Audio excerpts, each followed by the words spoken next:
नमस्कार दोस्तों, मैं सुमित यादव। आप देख रहे हैं द सुनामी। चुनाव का माहौल है। 2024 चुनाव बहुत नज़दीक और लगातार तैयारियां सभी पार्टियों की जारी हैं। बीच में जब शुरुआत चुनाव की हुई, एक तरफ से नीतीश कुमार उस गठबंधन को, उन सभी विपक्षी पार्टियों को साथ में लेकर चलने का वो प्रयास किया गया कि सभी पार्टियां एक साथ आकर चुनाव लड़ें।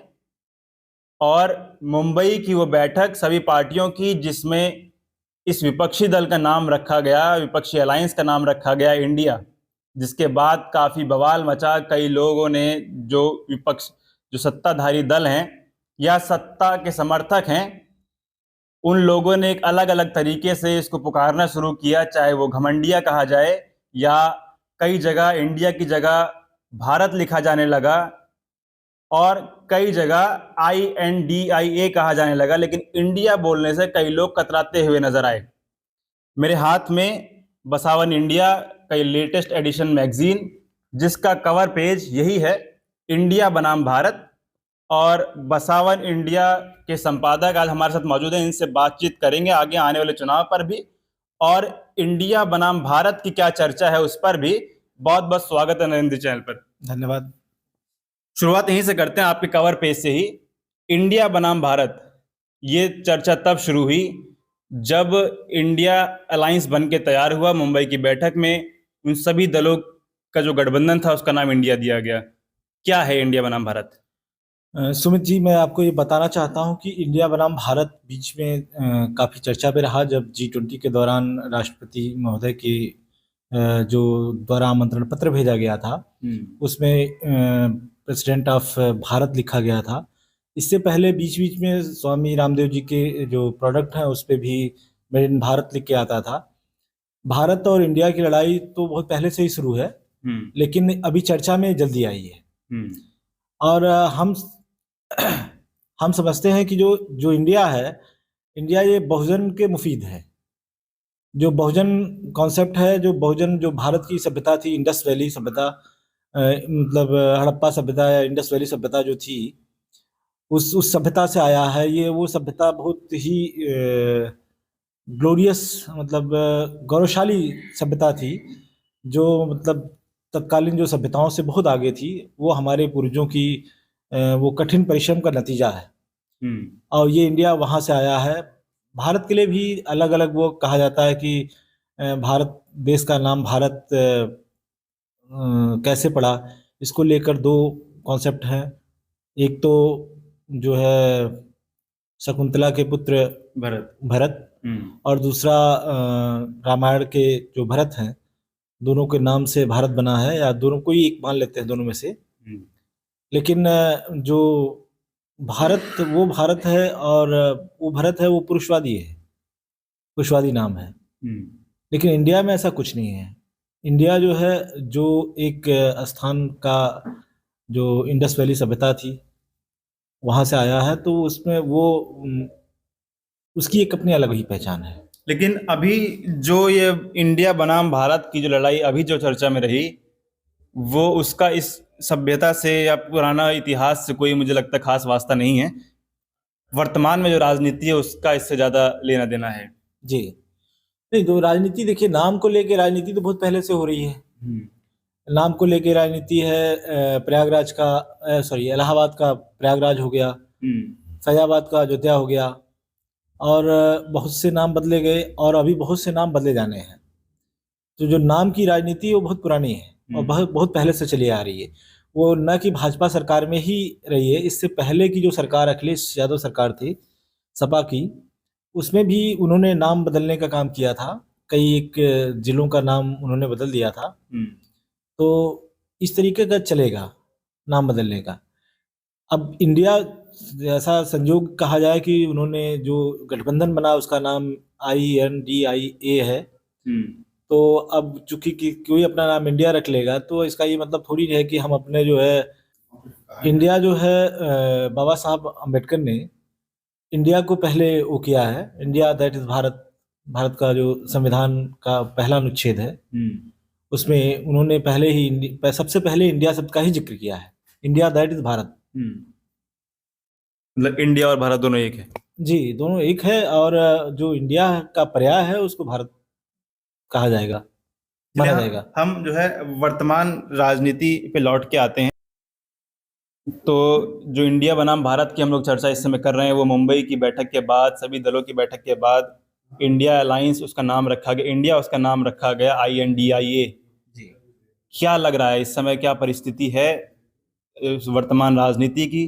कितना कामयाब इस नाम को रखने के बाद या सभी पार्टियों के एक साथ आने के बाद ये अलायंस हो पाएगा? देखिए, इंडिया और भारत का जो प्रेडिक्शन है वो अभी तो कर पाना मुश्किल है कि कौन कहाँ तक जाएगा। और जो इंडिया गठबंधन के घटक दल हैं, जो इनके मुद्दे हैं, और जिन मुद्दों पे अलग अलग क्षेत्रीय दल जो काम कर रहे हैं, अगर इन्होंने मजबूती से काम किया और पहले से तैयारी करते हुए आए होते, तो सफलता इनको मिल सकती है। सफलता मिल सकती है, मैं फिर से कह रहा हूँ कि सफलता मिल सकती है। अपनी मैगजीन में बसावन इंडिया में आप ज़्यादातर जो मुद्दे छेड़ते हैं वो सामाजिक न्याय के मुद्दे हैं, दलित पिछड़े शोषित वंचित के मुद्दे होते हैं। क्या लग रहा है कौन सी राजनीतिक पार्टी इस समय उसको मुखरता से बात कर रही है, अगर हम उत्तर प्रदेश के पर उसमें बोलें? और खास तौर से उत्तर प्रदेश में कौन है इस तरीके से जो बात कर रहा है कि वो लगातार जिस तरीके से अखिलेश जी PDA की बात तो करते हैं, लेकिन फिर कभी कभार थोड़ा कंफ्यूज भी नजर आते हैं। क्या सोचते हैं आप उसको देख के? देखिए, जो किसी एक दल की बात करें तो ऐसा कुछ नहीं है, बस बिहार एक ऐसा राज्य है जो सामाजिक न्याय के मुद्दे पर मजबूती से डटा हुआ है। रही बात उत्तर प्रदेश की, तो उत्तर प्रदेश में कांग्रेस भी अब पिछड़ों के मुद्दों पे खेल रही है। अखिलेश जी ने जो PDA बनाया है, PDA पिछड़ा, दलित, अल्पसंख्यक, आधी आबादी महिलाओं के लिए उन्होंने किया है, अगड़ा भी कर दिया है। तो इसको लेके वो कंफ्यूज हैं, और राजनीति में कंफ्यूजन के लिए बहुत जगह नहीं होती है।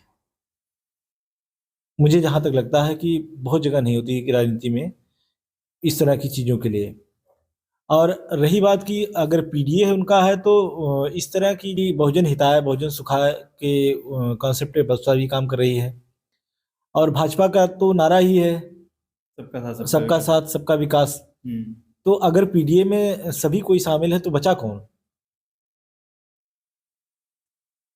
चुनाव बहुत नज़दीक है, 3 महीने, 3 से 4 महीने चुनाव को रहते हैं। इंडिया पे हम बात कर रहे हैं और 4 मीटिंग इंडिया अलायंस की हो चुकी है।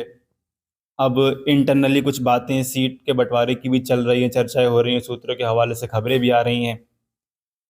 क्या लग रहा है कि अभी तक ये अनुमान नहीं लगाया जा रहा था कि साथ आ पाएंगे भी या नहीं आ पाएंगे, क्योंकि इसमें एक्सट्रीम लेफ्टिस्ट लोग भी शामिल हैं और उद्धव ठाकरे जैसे एक्सट्रीम राइटिस्ट लोग भी शामिल हैं। तो कितना कामयाब ये गठबंधन आपको नजर आता है? देखिए, अभी जिस तरह का राजनीतिक माहौल चल रहा है, उसमें सभी दलों को साथ आना चाहिए, और साथ आने में ही इनकी भलाई है। रही बात, अब इसमें जो है अभी मायावती जी का कुछ क्लियर नहीं है, मतलब बसपा का अभी कुछ क्लियर नहीं है। और लेकिन ये भी मानना है कि बिना बसपा के जो इंडिया है वो अधूरा है। जब तक इसमें बसपा नहीं आती और सब लोग सामूहिक रूप से प्रयास नहीं करते हैं, तब तक दूर की है चीजें। बिना बिना बसपा के मुश्किल है, आप कह रहे हैं? जी, बसपा को होना जरूरी है, जहां तक मेरा मानना है कि बसपा को होना जरूरी है।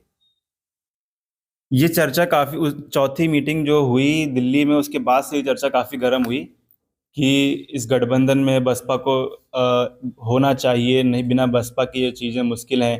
और ये भी चर्चाएं हुई कि अखिलेश जी और जयंत चौधरी दोनों का ये पक्ष रहा कि अगर मायावती या बसपा इन है तो हम लोग आउट हैं। कैसे देखते हैं फिर इसको, क्योंकि उनका एक्सपीरियंस, अपने पुराने एक्सपीरियंस के तौर पे बात करें, 2019 में उनका मानना ये कि बसपा 0 से 10 पे आई और समाजवादी पार्टी 5 की 5 पे रह गई। नहीं, देखिए, बसपा कुछ भी हो, अगर उसका एक ही विधायक है, और लेकिन एक उसका अपना पर्टिकुलर वोट बैंक है, लगभग 12% वोटर बसपा के साथ हैं, और बिना बसपा के जो है ये अधूरा है। एक बहुत बड़ा डाउनफॉल था बसपा के वोट बैंक में 2022 के चुनाव में। वो तो सही से कम्युनिकेट नहीं किया गया। उसमें मुझे लग रहा है कि जो जो लोग थे, जो प्रत्याशी थे, वो हवा में रह गए कि जो है उन्होंने जमीनी स्तर पर जाकर काम ही नहीं किया। ना वो ये समझाने में कामयाब हुए कि जो है सपा और बसपा का जो है इस तरह का कोई गठबंधन है जिसका सीधा फायदा भाजपा ले गई। तो इसलिए जो है इनको जाके के जमीनी स्तर पर तैयारी करनी पड़ेगी।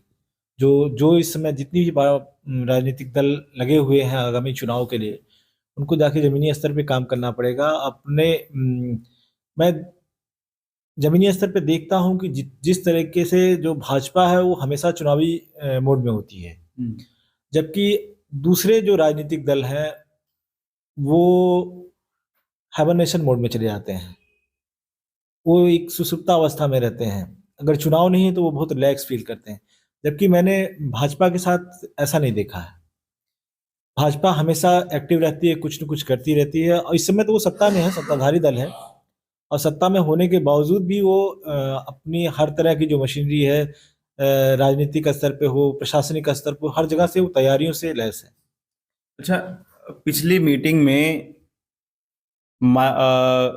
वेस्ट बंगाल की मुख्यमंत्री ममता बनर्जी और दिल्ली के मुख्यमंत्री अरविंद केजरीवाल दोनों ने प्राइम मिनिस्टर के चेहरे के लिए मल्लिकार्जुन खड़गे को नॉमिनेट किया।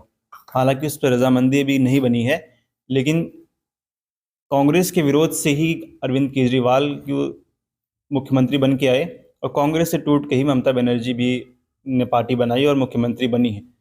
कांग्रेस के राष्ट्रीय अध्यक्ष का चेहरा इन दोनों का नॉमिनेट करना और उनका दलित चेहरा होना क्या मायावती की गैर मौजूदगी को पूरा कर सकता है खड़गे का चेहरा होना? नहीं, देखिए, जो मायावती का रही बात खड़गे को प्रधानमंत्री पद की दावेदार बनाने की बात है, तो वो अभी अधूरा है। अभी मायावती जी जो दलितों की सबसे बड़ी नेता मानी जाती है, और बिना मायावती जी के वास्तव में ये अभी अधूरा है। अगर खड़गे वो दलित चेहरा होते हैं प्रधानमंत्री उम्मीदवार के, तो क्या कुछ असर उसका पड़ेगा कि नहीं पड़ेगा दलित वोट बैंक पर? नहीं, दलित वोट बैंक अभी मैं आपसे स्पष्ट तौर पे कह चुका कि जो बहन जी के साथ है, दलित वोट बैंक बहन जी के साथ है। मायावती बसपा जो है एक सीट जीतते हुए भी उसके पास अभी अच्छा खासा वोट बैंक है, लगभग 11-12% वोट बैंक है। तो बसपा अभी भी जो है एक सशक्त पार्टी के रूप में है, उसकी उपस्थिति है। और बसपा एक राजनीतिक दल तक ही नहीं था, बसपा एक आंदोलन था, एक आंदोलन है। बसपा को मान्यवर साहब ने जिस तरीके से पाला पोसा, और जो पिछड़े और दलित कर्मचारियों का जो समूह था, जैसे लोगों ने उसको आगे बढ़ाया था, तो बसपा एक सामूहिक अभिव्यक्ति थी। आज बसपा भले ही कमजोर पड़ गई है, लेकिन बसपा में भी नेतृत्व बदला है, चीजें बदलेंगी, लेकिन आज भी बहन जी एक बड़ा चेहरा है। मायावती ने अभी तक अपना कोई स्टैंड क्लियर नहीं किया है कि वो अकेले चुनाव लड़ना चाहती हैं या किस खेमे में जाएंगी, तो कैसे देखते हैं आप इसको? समीकरण तो लास्ट फेज तक बनते बिगड़ते रहते हैं, आगे देखिए क्या होता है। लेकिन अभी मायावती जी से ये ना मान के चलना ठीक नहीं है। ना नहीं है अभी? अभी ना का आप कैसे कह सकते हैं? अभी तो चुनाव 5 महीने 4 महीने हैं, तो अभी जो है चीजें बदलेंगी। आचार संहिता लागू होने के बाद भी चीजें बदल जाती हैं, बदलेंगी। इस बार क्योंकि 3 राज्य के चुनाव जो हुए उसको सेमीफाइनल माना जा रहा था, सेमीफाइनल में भारतीय जनता पार्टी ने जीत हासिल कर ली है, तो अब क्या परिस्थिति है आगे? ये मेरा आखिरी सवाल है, उसके बाद मैं खत्म करूंगा। देखिए, चुनाव जीतने के कई तरीके होते हैं, और जिसमें से ये जरूरी नहीं है कि जो चीज हमें दिख रही है वही हो। हो सकता है कि वो तरीके वहाँ आजमाए गए हों या कुछ इस तरह का रहा हो। जैसे अब केंद्र में भाजपा है, तो ढेर सारी चीज़ों का फायदा मिल जाता है कभी कभी, और वहाँ भी मिला। अभी लोगों को धीरे धीरे ईवीएम पर वो होने लगा है। कई जगहों पे लोग कयास लगा रहे थे कि 4 राज्यों में सीधे कांग्रेस की सरकार बनेगी, और लोग उम्मीद कर रहे थे कि मध्य प्रदेश और छत्तीसगढ़ में सत्ता परिवर्तन होगा, लेकिन ऐसा नहीं हुआ। छत्तीसगढ़ में तो खैर सत्ता परिवर्तन हो गया, छत्तीसगढ़ में लोग उम्मीद कर रहे थे कि रिपीट होगी कांग्रेस, लेकिन कई बार ऐसा है कि जातिगत समीकरण बनते बिगड़ते रहते हैं, और वहां भी ऐसा हुआ। ठीक, बहुत बहुत शुक्रिया आपका। धन्यवाद। तो ये थे हमारे साथ बसावन इंडिया के संपादक नरेंद्र प्रताप जी। आप लोगों ने सुना, और आप लोगों की क्या राय है अपनी राय दीजिएगा इंडिया अलायंस पे और इंडिया बनाम भारत पर जो चर्चाएं चली उस पर आपकी क्या राय, अपनी राय दीजिएगा। फिलहाल ये वीडियो मैं खत्म कर रहा हूँ, आपसे मुलाकात अगली वीडियो में होगी। जुड़ रहे हैं हमारे साथ, तब तक के नमस्कार।